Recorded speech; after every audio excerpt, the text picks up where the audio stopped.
Bayangkan sebuah malam berkabut di Sitinjau Lawik, ketika seorang sopir truk berhenti karena mencium bau anyir yang menusuk dari dalam kontainer. Ia pikir itu bangkai hewan. Tapi ketika pintu pendingin itu dibuka, dunia seakan berhenti berputar. Jaringan tubuh manusia, terbungkus rapi seperti barang dagangan, menggantung di kait-kait baja. Ada label nama, ada tanggal pengambilan, ada organ yang masih hangat. Namun yang paling mengerikan bukanlah isi truk itu, melainkan fakta bahwa seseorang ingin truk itu ditemukan. Sejak malam itu, kabut tebal di Sitinjau Lawik seolah menyimpan rahasia gelap yang memanggil satu persatu jiwa pemberani atau bodoh untuk mengungkapnya. Polisi yang menyelidiki mulai menghilang satu demi satu. Dokter-dokter ternama tiba-tiba pindah tanpa jejak. Perusahaan logistik yang mengangkut truk itu terbukti tidak pernah ada. Dan ketika penyidik akhirnya menyentuh bukti pertama, hanya satu hal yang jelas, ini bukan bisnis ilegal biasa. Ini operasi medis raksasa yang dilindungi orang-orang berkuasa. Orang yang wajahnya muncul setiap hari di televisi. Pertanyaannya, jika sebuah kota bisa memotong manusia hidup-hidup tanpa seorang pun bersuara, apa yang sebenarnya terjadi di balik pintu ruang bedah yang tidak pernah tercatat dalam arsip rumah sakit? Dan, siapa yang akan menjadi korban berikutnya? Tidak ada yang menyangka bahwa malam yang diselimuti kabut tebal di Sitinjau Lawik, Padang, akan menjadi awal terbukanya salah satu kasus kriminal paling kelam dalam sejarah Sumatera Barat. Jalan terjal berkelok, yang selama ini dikenal sebagai rute maut bagi kendaraan berat, malam itu berubah menjadi saksi bisu dari sesuatu yang jauh lebih mengerikan. Pukul 01,27 WIB, sebuah truk pendingin putih dengan logo perusahaan logistik yang tak pernah terdengar namanya, Arnika Fresh Transport, terhenti di tikungan paling berbahaya di jalur itu. Mesin masih menyala, lampu hazard berkedip tanpa ritma, seperti sedang mencoba menarik perhatian siapapun yang lewat.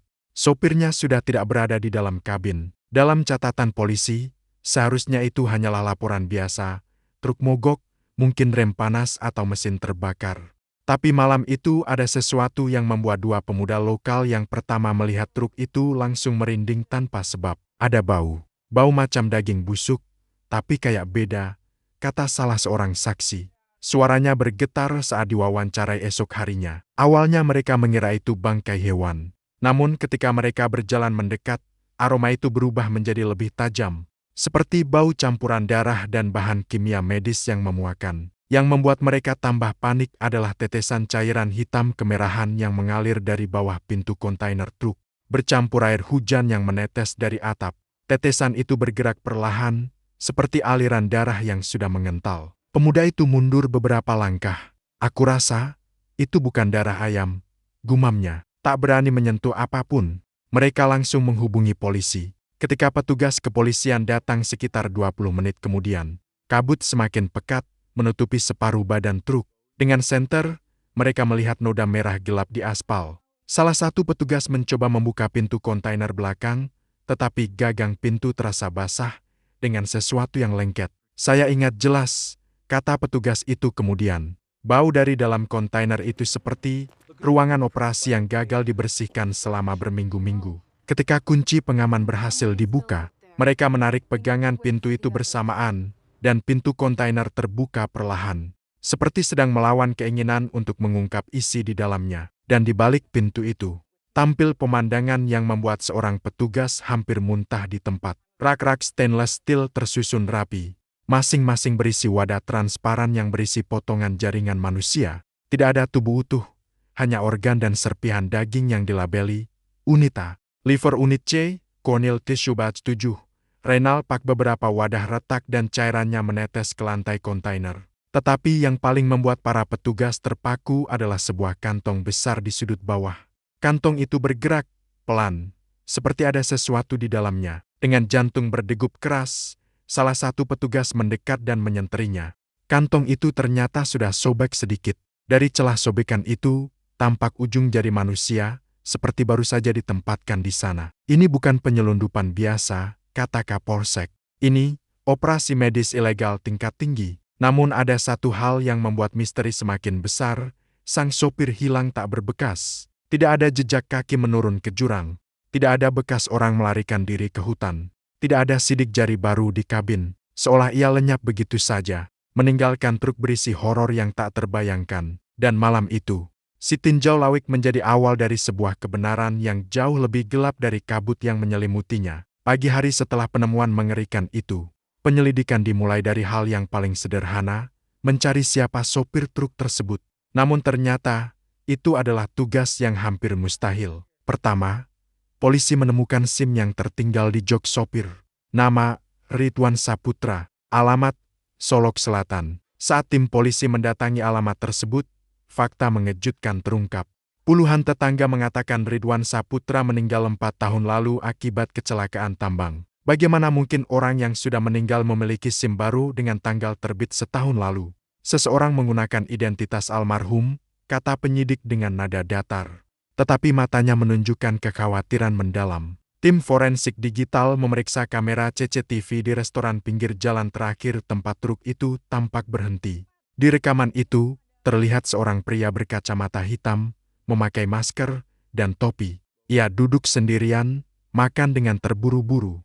Ketika pelayan datang, ia hanya mengangguk singkat tanpa berbicara banyak. Gerak-geriknya tampak aneh. Ia beberapa kali melihat ke arah jendela seolah takut dikejar seseorang. Ia juga memegang ponsel seperti memeriksa sesuatu berulang-ulang. Tetapi tidak ada satupun panggilan masuk atau keluar di log teleponnya. Yang lebih mencurigakan, setelah ia selesai makan dan kembali ke truk, ia berhenti di dekat pintu belakang kontainer. CCTV yang buram menangkap dirinya seakan sedang memastikan sesuatu di dalam kontainer. Ada gerakan kecil dari tangannya, seperti mengecek gembok atau menekan tombol kecil. Tetapi 1 menit kemudian, ia berjalan cepat, melewati truk, masuk ke semak-semak di belakang restoran, dan tidak pernah keluar lagi. Tim pencari menyisir lokasi itu sepanjang hari, hingga malam. Tidak ada sepatu, tidak ada pakaian tertinggal, tidak ada ponsel, tidak ada tanda perkelahian, seolah pria itu melebur ke dalam tanah. Penyelidikan semakin dalam ketika tim menemukan sesuatu yang membuat bulu kuduk mereka berdiri di tempat sopir itu makan. Pelayan mengaku mendengar pria itu bicara pelan melalui telepon. Namun bukan percakapan biasa. Pelayan mengatakan ia mendengar sopir berkata, "Aku sudah sesuaikan suhu pendingin. Jangan buat aku menunggu. Aku tidak mau jadi bagian dari ini lagi." Kalimat itu berhenti tiba-tiba ketika ia sadar ada orang yang memperhatikannya. Ia langsung mematikan telepon dan mengakhiri makan dengan terburu-buru. Matanya, seperti orang yang sedang takut mati, kata pelayan itu sambil mengusap lengan, seolah menggigil kembali. Polisi kemudian mencoba melacak pergerakan ponselnya, tetapi yang mereka temukan hanya kejanggalan. Mei ponsel terhubung ke 3 nomor berbeda dalam 2 minggu terakhir. Nomor terakhir tidak terdaftar di operator manapun. Diduga nomor internet calling internasional. GPS ponsel dimatikan secara permanen. Lebih buruk lagi, sinyal terakhir yang terekam berasal dari arah jurang Sitinjau Lawik pada jam 0:54. Sekitar 30 menit sebelum warga menemukan truk itu. Namun ketika tim mendatangi lokasi tersebut, mereka tidak menemukan apapun kecuali batu licin dan dahan patah. Tidak ada tanda seseorang jatuh. Tidak ada barang yang tertinggal. Tidak ada tubuh. Seolah pria itu hanya berhenti di pinggir tebing, lalu menghilang ke udara. Namun hal paling mengganggu ditemukan di kabin truk. Di bawah jok, polisi menemukan sebuah catatan kecil. Tulisan tangan, dengan kalimat, "Jika aku tidak kembali, itu bukan karena aku lari. Mereka tahu siapa aku. Mereka sudah menungguku di bawah." Kata mereka digarisbawahi 2 kali. Ada bercak seperti noda basah di sudut kertas. Entah keringat atau air mata. Catatan itu berakhir dengan tanda tangan AR S. Padahal orang bernama R S yang tertera di SIM sudah lama meninggal. Lalu siapa pria itu? Dan yang lebih menakutkan lagi, siapa mereka yang disebut dalam catatan itu? Apakah ia sedang melarikan diri dari organisasi besar? Atau ia sebenarnya bagian dari mereka, tetapi berusaha keluar? Atau apakah ia ditangkap oleh orang-orang yang tahu bahwa truk itu sudah ditemukan polisi? Polisi masih mencari jawaban, tetapi satu hal mulai jelas, sopir itu bukan pelaku utama. Ia adalah saksi. Saksi paling penting. Dan justru itu membuat siapapun yang ingin menutup kasus ini mengincarnya. Malam itu, di balik tebing berkabut Sitinjau Lawik, seseorang atau sesuatu telah menariknya dari dunia terang ke dalam dunia kelam yang tak ingin terungkap. Pagi itu, Padang masih dibungkus sisa kabut dari malam panjang Sitinjau Lawik. Di kantor polisi, Para penyidik mengumpulkan seluruh bukti yang mengarah pada sumber organ-organ yang ditemukan dalam truk pendingin. Dan satu detail mencuat mencolok, barcode pada beberapa wadah jaringan manusia. Barcode itu, setelah dipindai di lab forensik, menunjukkan asal dari Rumah Sakit Kencana Sejahtera, salah satu rumah sakit swasta terkemuka di Padang. Nama besar, fasilitas megah, reputasi cemerlang. Namun sesuatu dalam sistem administrasi rumah sakit itu menyembunyikan kebenaran yang jauh lebih gelap. Ketika tim penyidik tiba di rumah sakit tersebut, mereka disambut oleh aroma antiseptik yang menusuk hidung, bau yang biasanya menenangkan.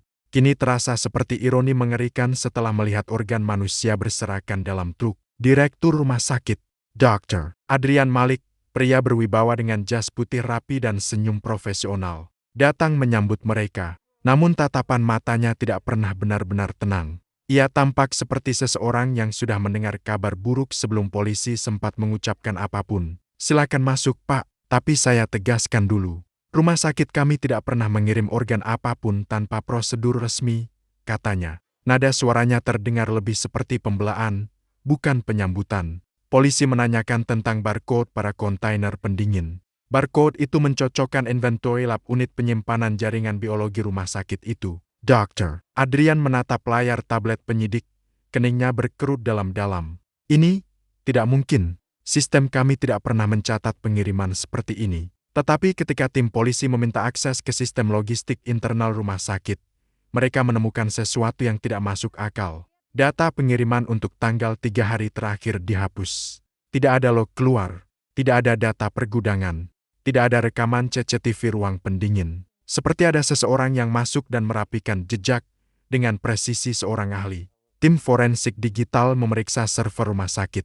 Mereka menemukan sejumlah file tidak biasa dalam folder terdalam, file yang diberi nama sangat teknis seperti Storagenet, dan lain-lain atau timecode. Bin, itu bukan file medis.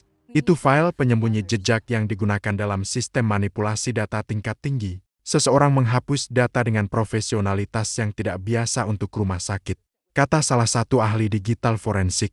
Ketika polisi memeriksa ruang pendingin jaringan biologis di rumah sakit, suasana semakin merinding. Ruangan itu dingin, beku, dengan lampu putih yang terlalu terang. Rak-rak jaringan tampak rapi, terlalu rapi. Dan kemudian, mereka menemukan wadah kosong dengan nomor batch yang sama seperti wadah di truk pendingin. Artinya, organ-organ itu memang berasal dari sini. Tetapi sesuatu yang lebih mengganggu muncul ketika teknisi laboratorium memeriksa sensor suhu. Sensor itu menunjukkan suhu sempat turun drastis hingga minus 22 derajat Celcius pada jam 0:40. Waktu yang sama dengan truk pendingin diduga meninggalkan rumah sakit. Siapapun yang membawa organ-organ itu, melakukannya dari dalam rumah sakit ini. Saat penyidik bertanya kepada para staf, sebagian besar tampak bingung.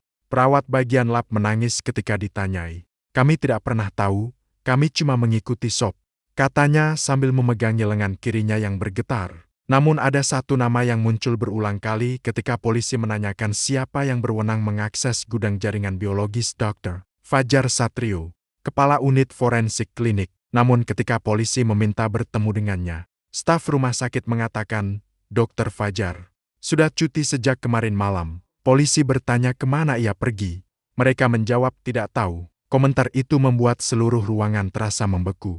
Karena berdasarkan data sensor ruang pendingin, dokter itu berada di rumah sakit pada jam 0:40 pagi. Di saat yang sama ketika organ manusia dikeluarkan. Dan 2 jam sebelum truk pendingin mogok di Sitinjau Lawik. Dan beberapa jam sebelum sopir misterius menghilang. Saat tim hendak bergerak mencari Dr. Fajar, perawat jaga tiba-tiba memanggil polisi ke ruang administrasi. Di sana, printer dokumen masih menyala. Tampaknya printer baru saja digunakan. Di baki kertas terdapat selembar kertas yang baru tercetak, dengan tinta yang belum kering. Unit 7 ready for shipment destinasi, Pelabuhan Teluk Bayur. Tidak ada tanggal. Tidak ada nama pengirim.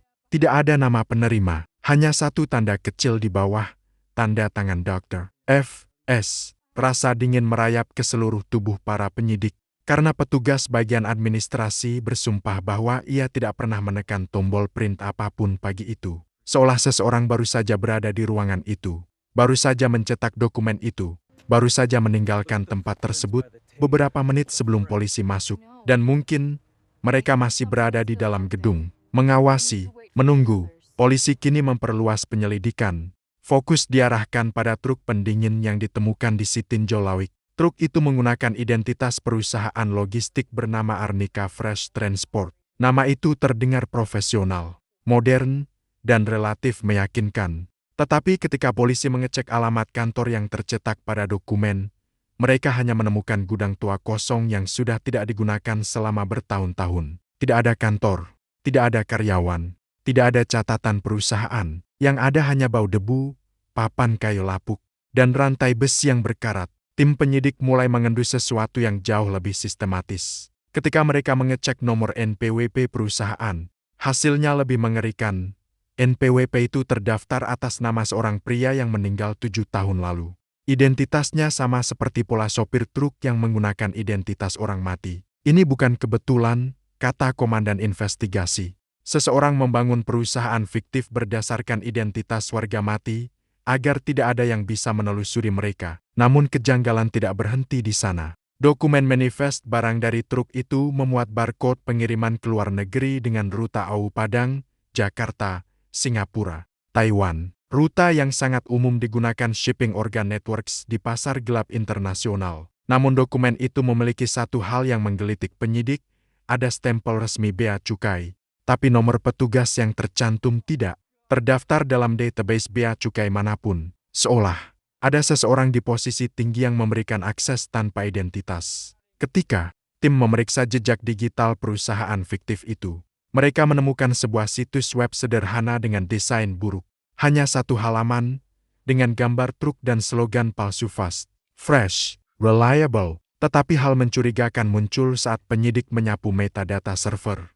Server itu berada di luar negeri dan tercatat digunakan untuk transaksi cryptocurrency, pertukaran pesan terenkripsi, pengiriman dokumen medis rahasia dan, yang paling mencurigakan, login voice organ manusia. Daftar transaksi itu menggunakan kode unit A1 18,0 USD, unit B 325,0 USD, unit C 7 sampai 9,6 USD. Harga-harga tersebut cocok dengan harga organ manusia di pasar gelap global. Namun yang paling membuat bulu kuduk berdiri adalah adanya satu dokumen berjudul Shipment List Sumatera Noda. Kata itu digunakan dalam jaringan kriminal berskala internasional, menandakan bahwa tempat itu hanyalah salah satu titik dalam rantai distribusi global. Dan yang paling mengerikan, Sumatera bukan satu-satunya node. Terdapat daftar kota lain di Indonesia, Balikpapan, Medan, Makassar dan Jakarta. Semua dengan pola identik,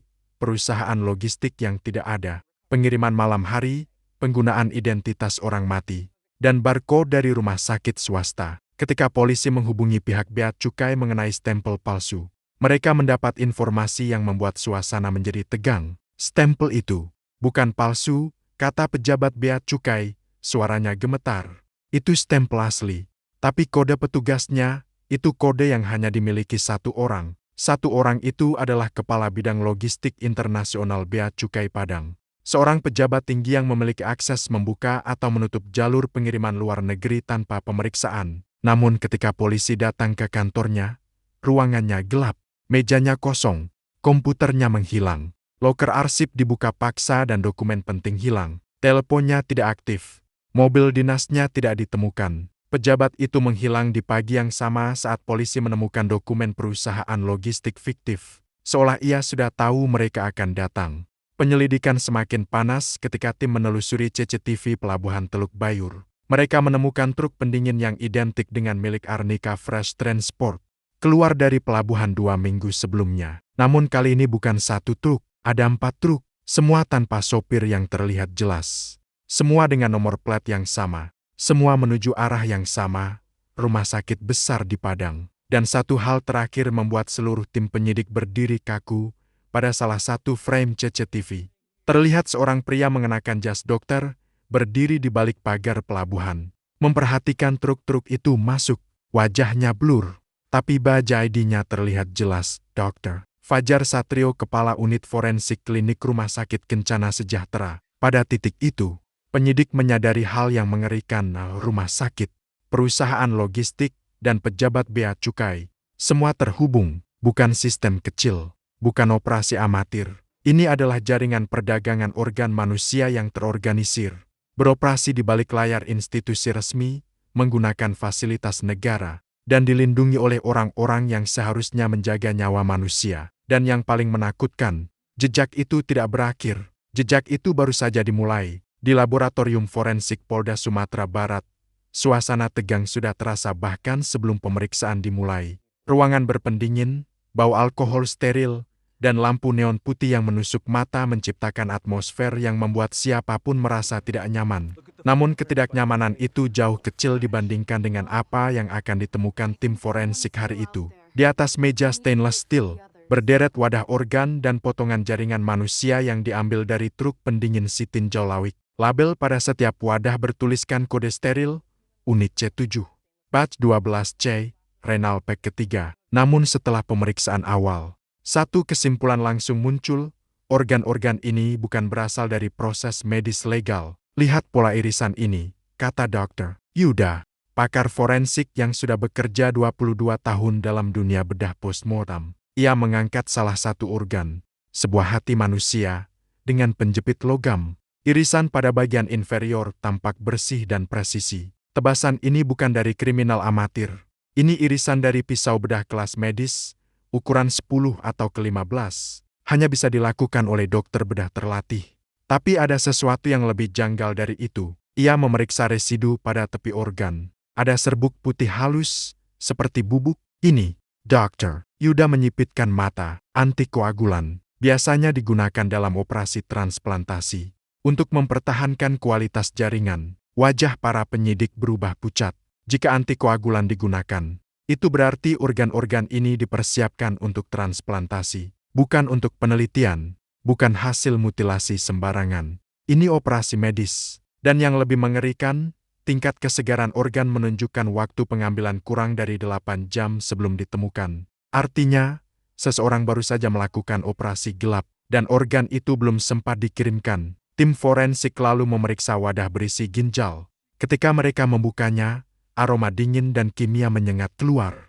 Di permukaan ginjal terdapat goresan, bukan dari operasi, tetapi seperti bekas gesekan, seolah ginjal itu ditempatkan terburu-buru. Ini aneh, kata Dr. Yuda. Ada 3 tipe goresan berbeda. Ini menunjukkan bahwa tangan yang mengoperasikan organ ini lebih dari 1 orang. Dengan kata lain, ada lebih dari 1 dokter yang terlibat. Namun ada penemuan paling mengerikan ketika tim membuka kantong besar yang ditemukan di sudut truk.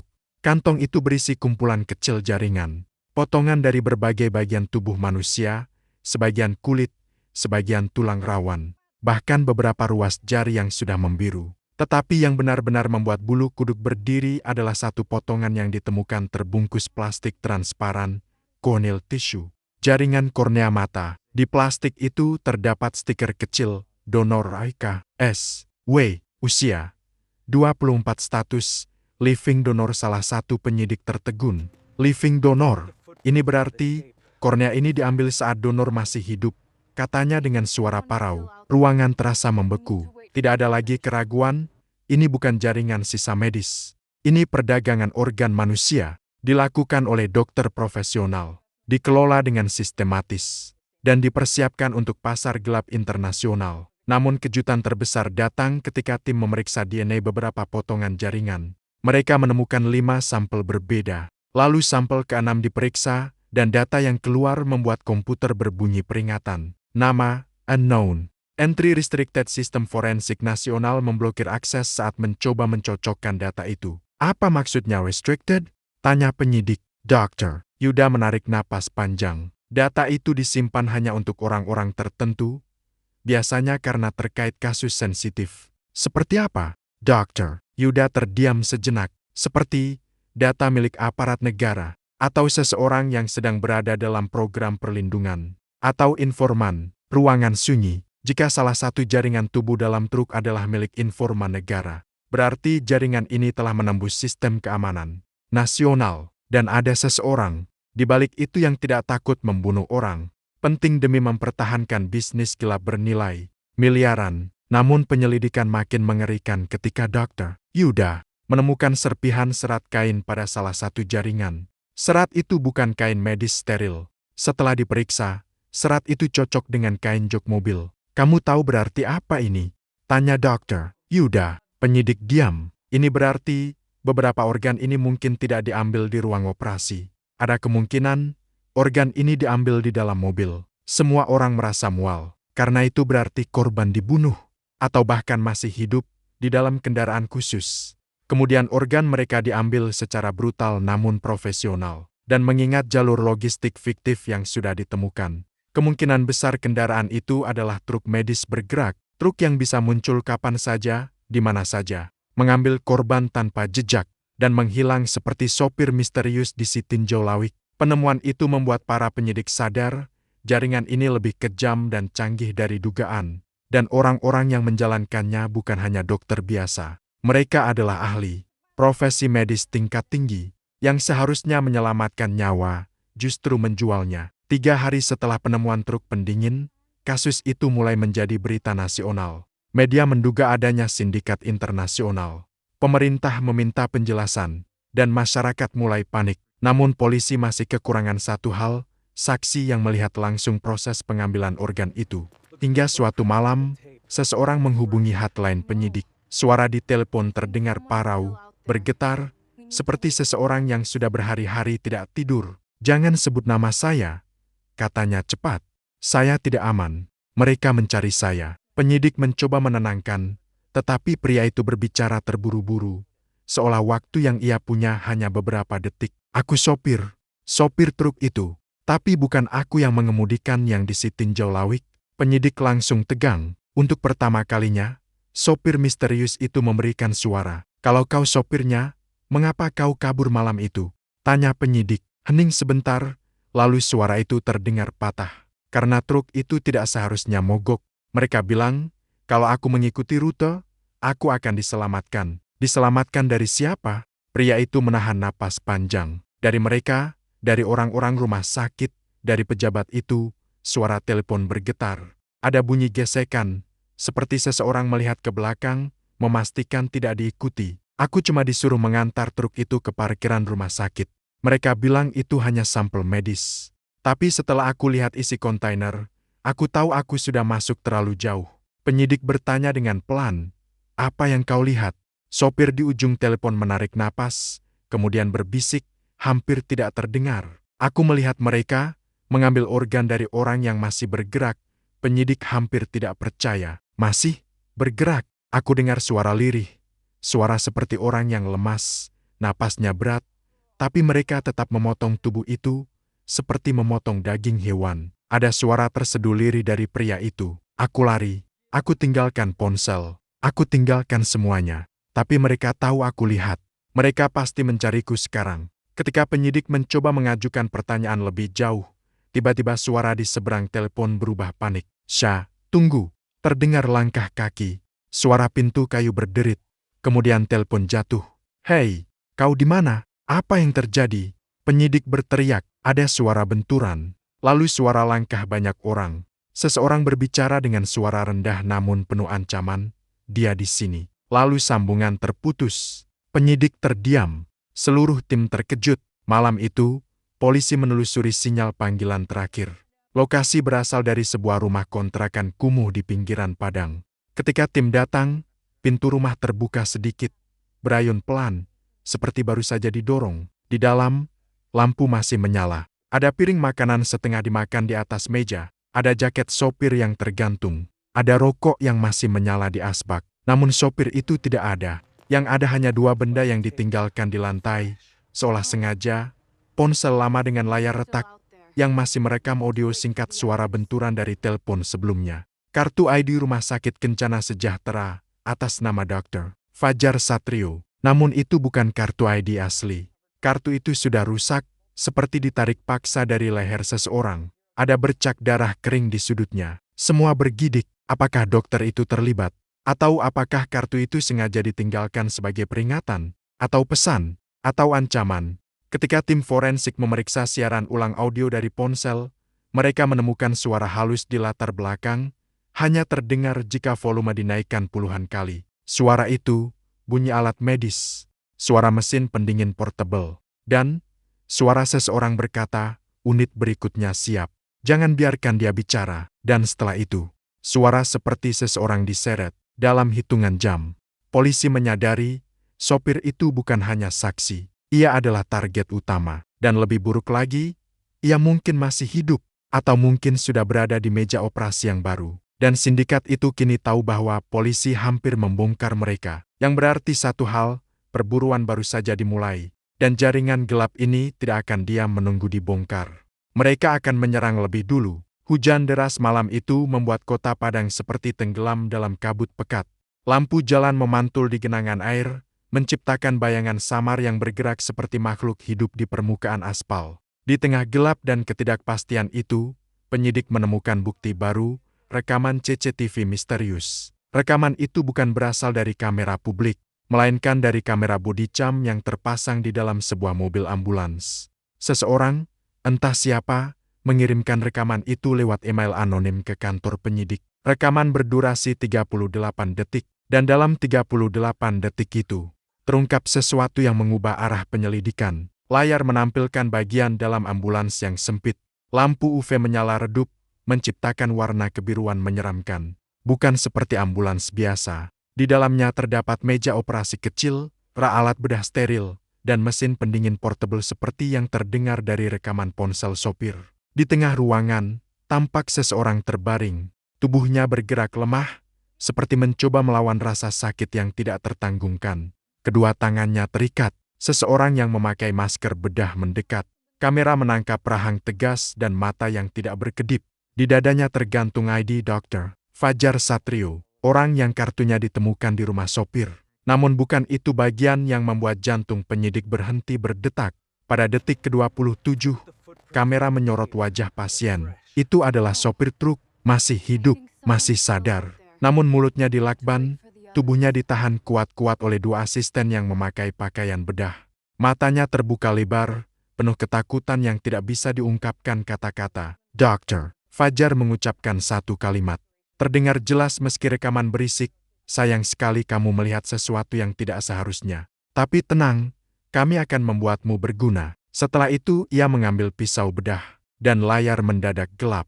Penyidik saling berpandangan, tenggorokan mereka kering. Semua spekulasi, ketakutan, dan dugaan gelap kini menjadi kenyataan tak terbantahkan. Sindikat ini mengoperasi manusia hidup di dalam ambulans bergerak, truk, atau kendaraan lain.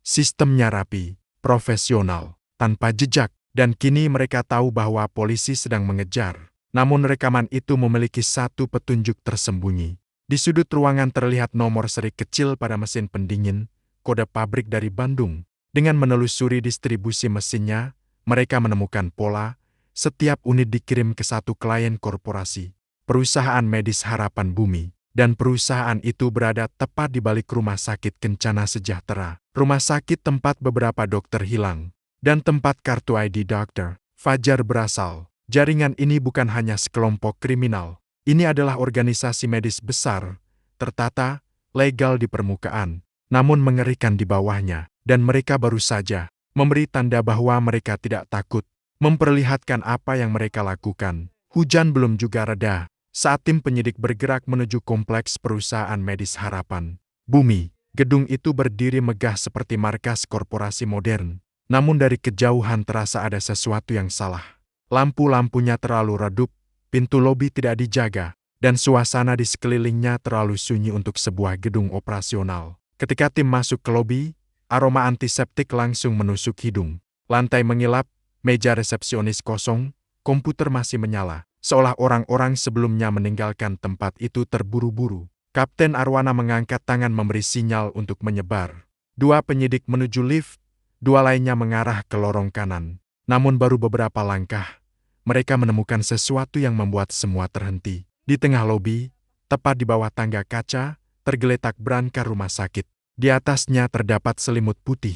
Selimut itu bergerak, penyidik mendekat dengan pistol terangkat. Ketika selimut dibuka, ternyata itu manusia. Seorang perawat muda, tubuhnya penuh luka lebam. Mata kirinya tertutup perban berdarah. Dia masih hidup, tetapi sangat lemah. Ketika ia melihat penyidik, ia berbisik lirih. Mereka pindah tempat. Cepat, siapa yang pindah? Dokter, Fajar, dan yang lainnya, mereka mobilisasi malam ini. Semua alat, semua pasien, kemana? Perawat itu gemetar begitu keras akan tubuhnya akan pecah. Aku mendengar salah satu dokter bilang, unit bersih. Mereka mau pindah ke fasilitas darurat, tempat operasi bergerak, di perbukitan luar kota.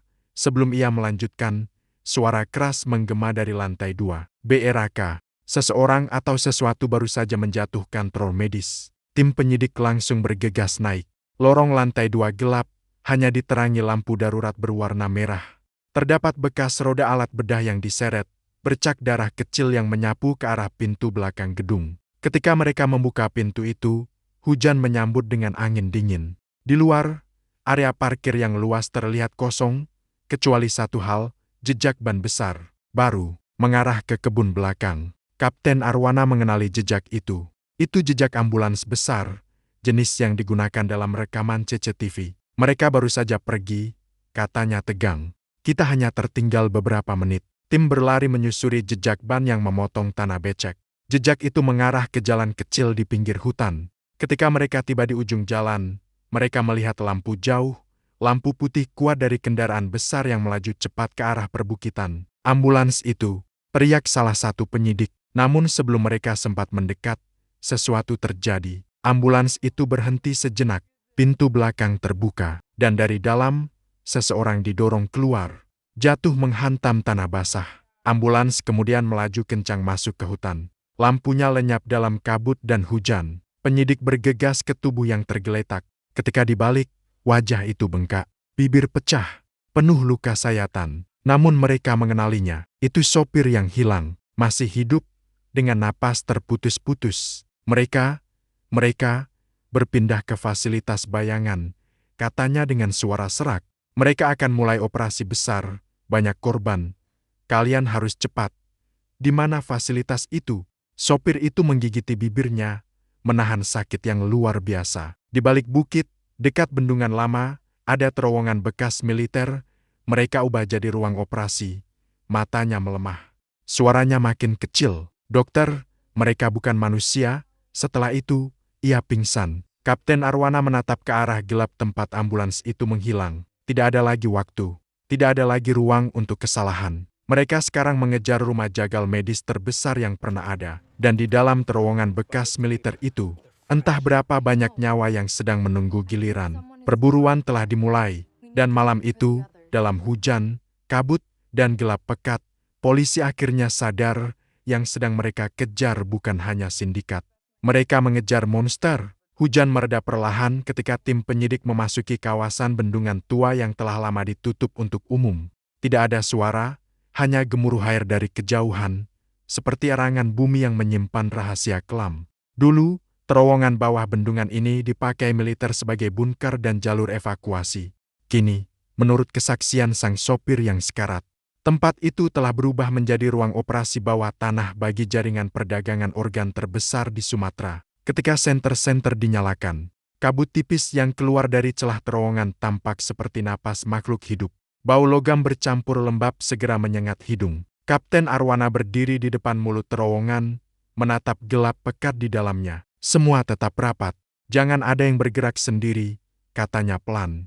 Namun tegas, tim melangkah masuk. Begitu memasuki terowongan, suara langkah kaki memantul berulang-ulang, menciptakan gema yang terdengar seperti ada banyak orang berjalan bersama mereka. Lorong itu sempit, dindingnya dipenuhi kabel-kabel yang tampaknya baru dipasang. Ada lampu kecil yang berkedip tak stabil, seperti sengaja dibuat redup sehingga pengunjung tak bisa melihat seluruh isi tempat itu. Beberapa meter kemudian, mereka tiba di sebuah pintu baja besar. Di sampingnya terdapat papan elektronik kecil dengan indikator hijau yang masih menyala. Bahkan dari kejauhan, mereka bisa mendengar suara mesin. Kapten Arwana memberi isyarat, dan salah satu teknisi forensik digital mendekat. Dengan alat portable, ia mencoba membypass sistem pengunci. Namun sebelum ia sempat menyelesaikannya, PNTO, pintu baja bergeser sendiri, membuka perlahan. Suara geser logamnya memotong kesunyian seperti jeritan panjang. Dan apa yang terlihat di balik pintu itu membuat jantung semua orang berhenti sejenak. Ruangan besar terbentang, diterangi lampu putih pucat. Ada 4 meja operasi berbaris seperti di rumah sakit modern, lengkap dengan mesin monitor, tabung oksigen, dan alat bedah steril. Namun yang tidak normal adalah tidak ada dokter, tidak ada perawat, tidak ada pasien, hanya ruangan yang masih hangat. Di salah satu meja, sarung tangan bedah masih menempel penuh darah segar. Alat bedah tersebar seperti ditinggalkan terburu-buru. Ada kantong organ setengah terbuka, berisi ginjal yang baru saja diambil. Baru saja ada operasi di sini. Satu penyidik berbisik. Di sudut ruangan terdapat deretan inkubator organ yang masih menyala. Beberapa menunjukkan indikator pendinginan aktif. Artinya proses pengawetan baru saja dilakukan. Dan di dinding belakang, sebuah layar monitor besar menampilkan daftar nama dengan kode. Pasien A siap kirim, pasien B dalam proses, pasien C tidak layak di bawahnya. Sebuah kalimat, unit bersih, gelombang kelima berangka 23/40.000. Kapten Arwana melihat jam di pergelangan tangan. Jam 23:31. Mereka masih di sini, katanya. Atau, baru saja pergi. Namun sebelum ia melanjutkan, sesuatu terdengar dari balik lorong samping. Thump, disusul suara logam jatuh. Tim langsung menaikkan senjata. Lalu terdengar suara lirih, penuh rasa sakit, suara manusia. Kapten Arwana memberi isyarat maju. Lorong itu sempit dan gelap. Mereka mengikuti suara sampai tiba di sebuah ruangan kecil, seperti bekas sel tahanan. Di dalamnya, sesosok tubuh tergeletak. Lampu senter menyorot wajahnya, dan mereka terdiam. Itu adalah sopir cadangan yang hilang beberapa hari sebelumnya. Tangannya terbelenggu. Dadanya dipenuhi bekas pembedahan yang belum dijahit dengan baik. Ia terengah-engah, mencoba berbicara. Mereka sudah pindah. Lewat pintu belakang, ada jalur air. Jalur air. Kapten Arwana menunduk. Sopir itu mengangguk lemah. Tangki, bawah tanah, sambungan, ke sungai bendungan. Mereka bawa ambulans air. Ambulans air. Penyidik saling berpandangan. Dan sebelum mereka sempat bertanya lagi, sopir itu kejang. Nafasnya berhenti. Kapten Arwana meremas rahang, menahan amarah dan duka. Mereka kabur lewat sungai. Kita tidak boleh terlambat. Dan malam itu, tanpa mereka ketahui, terowongan itu masih menyimpan seseorang yang memperhatikan setiap langkah mereka. Seseorang yang masih berada di dalam ruangan gelap. Mengikuti dari jauh, tim berlari melewati lorong-lorong sempit terowongan, mengikuti peta kasar yang diberikan sopir sebelum ia meninggal.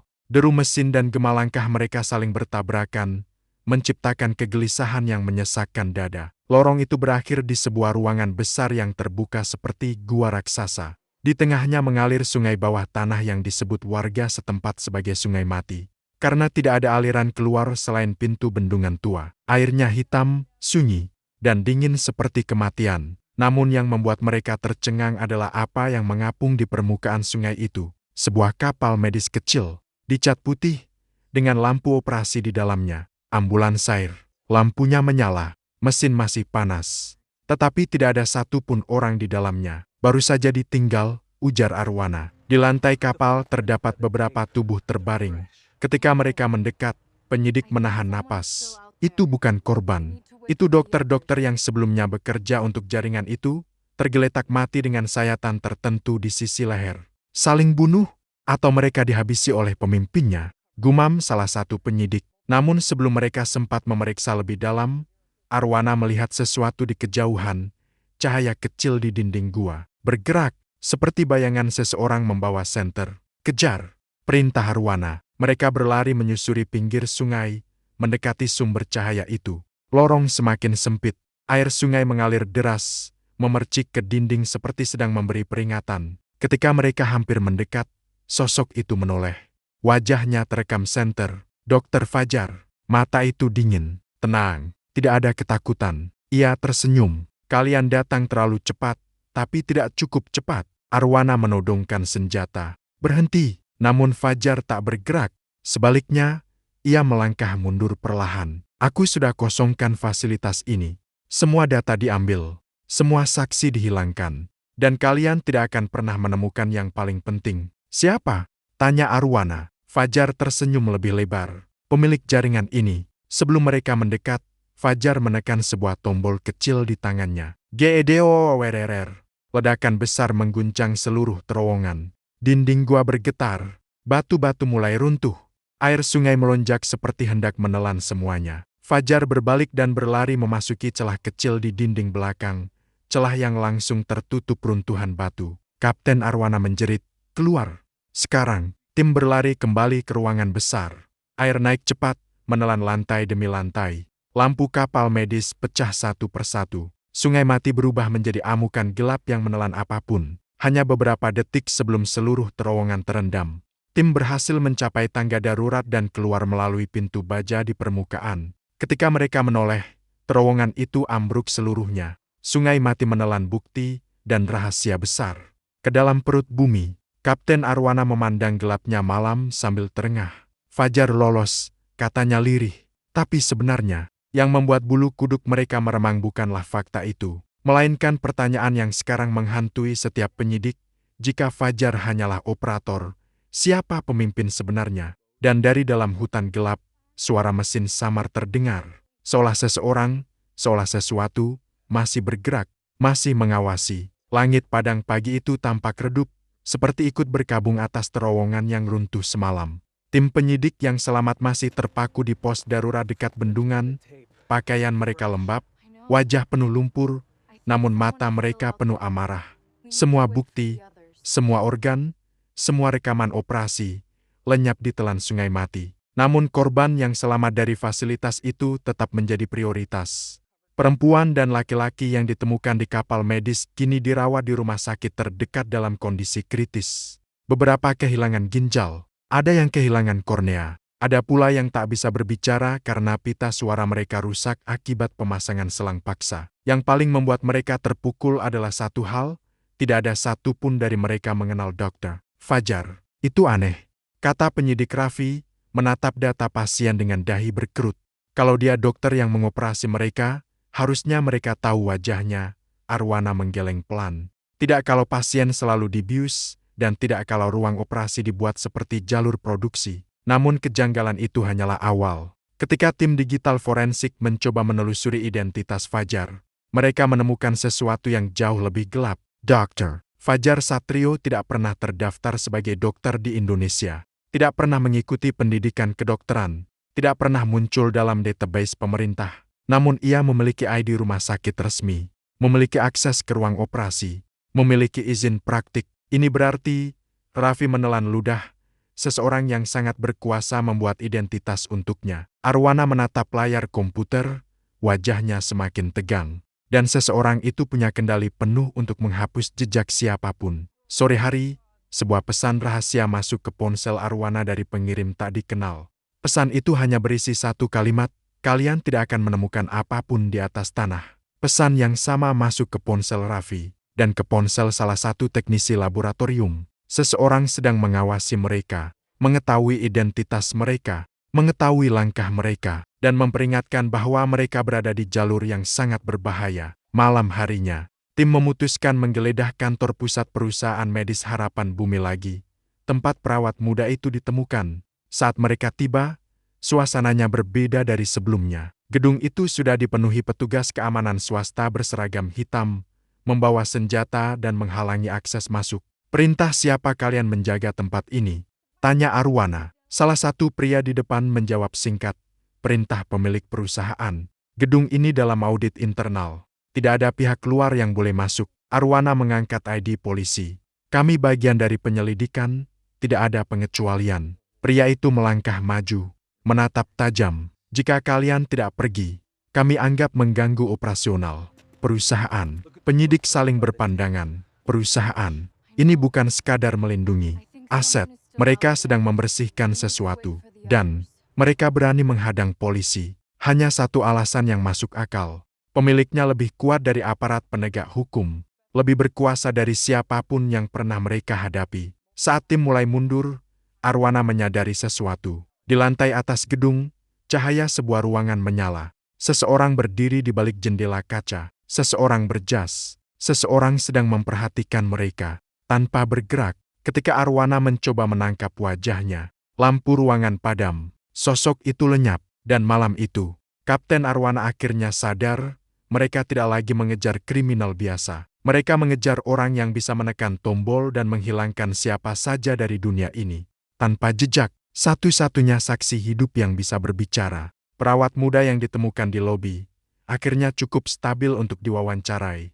Ruangannya dijaga ketat, karena tim tahu sindikat ini tidak akan tinggal diam. Ketika Arwana memasuki ruangan, perawat itu menatap dengan ketakutan yang masih tersisa. "Saya tidak tahu banyak," katanya gemetar. "Ceritakan apapun yang kamu lihat," jawab Arwana lembut. Perawat itu menarik napas panjang. "Ada seseorang yang tidak pernah mereka sebut namanya. Semua orang menyebutnya atasan atau direktur. Dia jarang muncul, tapi kalau dia datang, semua orang langsung berhenti bicara." Arwana mendekat.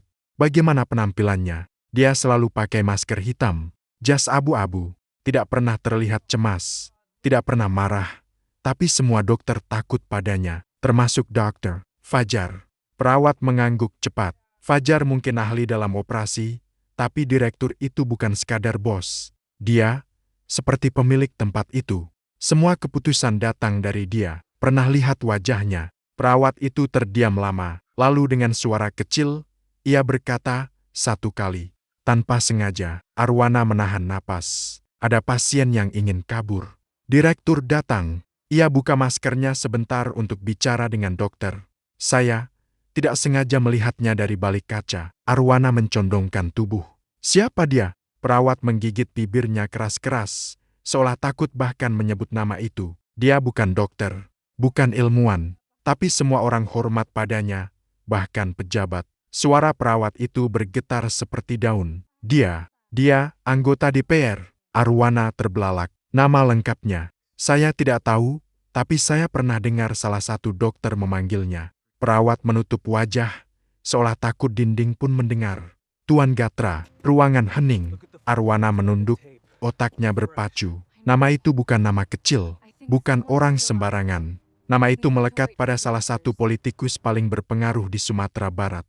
Dikenal sebagai sosok dermawan, sering tampil di televisi memberikan bantuan medis. Jika itu benar, sindikat ini dilindungi oleh kekuasaan tertinggi. Ketika penyidik keluar dari rumah sakit, angin malam terasa lebih dingin dari biasanya. Di parkiran, seorang pria berjas hitam berdiri menatap teleponnya. Ketika Arwana lewat, pria itu mengangkat wajah sedikit. Hanya cukup untuk memperlihatkan bekas luka kecil di bawah mata kirinya. Bekas luka yang sangat mirip dengan deskripsi perawat tentang direktur. Arwana berhenti. Pria itu tersenyum tipis, seolah membaca seluruh pikirannya. Lalu dengan santai masuk ke mobil hitam mewah. Melaju pergi tanpa tergesa. Raffi mendekat. "Siapa dia?" Arwana tidak menjawab. Ia hanya menatap jalan kosong yang baru saja dilalui mobil itu. Dengan dada mengencang. "Permainan baru saja berubah," katanya pelan. "Dan kita baru menyadari bahwa musuh kita sudah tahu semua langkah kita." Malam itu, untuk pertama kalinya, Kapten Arwana merasakan sesuatu yang tidak pernah ia rasakan sebelumnya. Sindikat ini tidak sedang melarikan diri. Mereka sedang mengawasi, menunggu, dan memutuskan kapan akan menyerang balik. Perburuan semakin gelap. Bendungan Sungai Mati masih diselimuti kabut ketika Arwana dan Raffi kembali ke lokasi. Kali ini tanpa seragam, tanpa mobil dinas. Hanya menyamar sebagai warga biasa. Mereka tahu, sejak insiden sebelumnya, gerak-gerik polisi sudah dipantau. Kamera lalu lintas, CCTV kota, bahkan panggilan telepon mungkin sudah disadap. Kalau Tuan Gatra benar-benar terlibat, gumam Raffi sambil menendang kerikil kecil, maka kita sudah masuk daftar musuh politikus paling licin di Sumbar. Arwana tidak menjawab. Pandangannya terfokus ke arah sungai yang mengalir lambat. Airnya keruh, seakan menyimpan rahasia gelap. "Kita harus cari bukti yang mereka belum sempat hilangkan," katanya akhirnya. Sesuatu yang bahkan mereka lupa. Saat itulah mereka melihatnya. Sebuah peti besi kecil tergantung di antara reruntuhan beton bendungan, tersangkut oleh bentangan kawat baja yang patah. Peti itu terhimpit sampah dan serpihan alat laboratorium. Raffi menegang. "Itu brankas portabel." Arwana segera turun, melangkah hati-hati di antara puing-puing.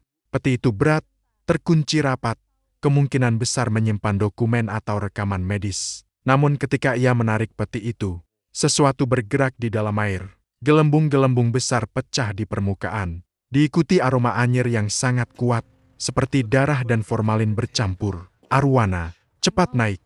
seru Raffi. Terlambat, seekor tubuh manusia mengambang, membentur tepi beton. Wajahnya membiru, namun mata terbuka lebar, seolah baru saja mati beberapa jam lalu. Bukan mayat lama, bukan korban runtuhan, ini mayat baru. dan di dadanya terukir tulisan dengan benda tajam, "Berhenti." Arwana membeku. Raffi memaki keras. Mereka sengaja membuang mayat ini ke sini, buat nunjukin sesuatu. Saat mereka menarik mayat itu ke tepi, Arwana menemukan sesuatu yang lebih mengerikan. Mulut mayat itu dijejali kertas kecil. Dengan tangan gemetar, ia mengambilnya. Tulisan di kertas itu hanya satu kalimat, "Kami tahu kalian mencari peti itu." Raffi mengusap wajahnya dengan panik. "Arwana, ini berarti seseorang mengawasi tempat ini dari jauh. Kita harus pergi."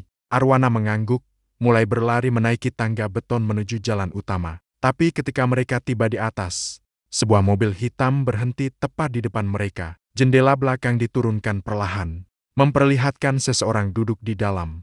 Pria berjas abu-abu, masker hitam, bekas luka kecil di bawah mata kiri. Tuan Gatra sendiri. Ia tidak berbicara, tidak mengancam, tidak mengangkat senjata. Ia hanya mengamati Arwana, seolah sedang menilai apakah ia layak hidup atau tidak. Lalu jendela tertutup lagi. Mobil itu meluncur pergi perlahan, tanpa buru-buru, tanpa takut, seakan mengatakan, "Kalian tidak penting, kalian hanya gangguan kecil." Arwana berdiri terpaku, tangannya mengepal kuat hingga buku-buku jarinya memutih. Untuk pertama kali, ia merasakan sesuatu yang tidak pernah ia rasakan sebelumnya, ketakutan, dan kemarahan yang hampir melumpuhkan. Dan ia tahu, perburuan ini sudah berubah. Mereka bukan lagi pemburu. Mereka adalah target. Hari itu, Arwana memutuskan langkah paling berbahaya dalam karirnya, menyelinap ke Rumah Sakit Pusat Harapan Bumi pada malam hari. Mereka tidak bisa mendapat surat izin, karena siapapun yang terlibat akan langsung dibidik oleh kekuatan politik di belakang Gatra. Raffi mengikuti dari belakang, membawa tas berisi kamera mini dan peralatan pemotretan bukti. Rumah sakit itu tampak normal dari luar. Namun ketika Arwana masuk melalui pintu samping, atmosfernya berubah drastis. Lorong-lorongnya sunyi, lampu-lampunya redup, berkelip seperti kehabisan daa, dan aroma antiseptik bercampur formalin begitu pekat hingga menusuk hidung. "Tempat ini terasa salah," bisik Raffi. "Fokus," jawab Arwana. "Kita ke lantai bawah." Di sana perawat bilang ruang operasi tersembunyi berada. Mereka menemukan lift pelayanan yang rusak. Pintu lift bisa dibuka paksa, dan mereka menuruni tangga sempit menuju ruang bawah. Semakin ke bawah, udara semakin dingin. Terlalu dingin untuk ukuran ruang medis. Ketika mereka sampai di lantai terbawah, Arwana melihat pelang kecil yang ditempel tak rapi, ruang bedah 7 khusus. Lampu lorong itu mati semua. Hanya satu pintu dengan cahaya redup dari dalam. Arwana mendorong perlahan, dan apa yang mereka temukan membuat mereka terdiam seperti batu. Seluruh ruang itu dipenuhi meja operasi tanpa bayangan, yang biasanya digunakan untuk operasi presisi tinggi.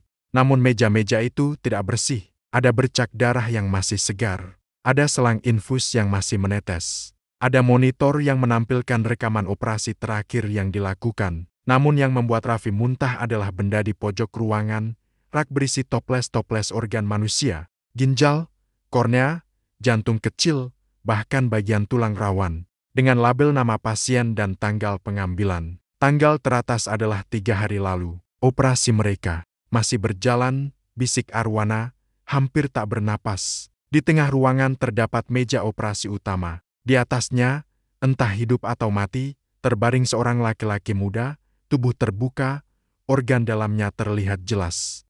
Proses pengambilan belum selesai. Raffi mundur dengan wajah pucat. "Kita harus keluar, sekarang." Namun sebelum mereka mencapai pintu itu tertutup otomatis. Lampu ruangan menyala semua dengan bunyi klik. Dari speaker yang entah tersembunyi di mana, terdengar suara pria tenang, datar, dan familiar.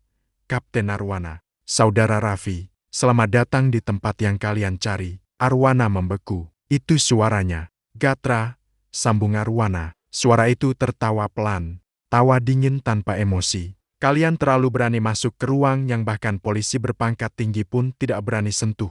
Arwana mencoba menendang pintu. "Terkunci rapat. Kalian ingin bukti? Lihatlah sepuasnya," lanjut suara itu.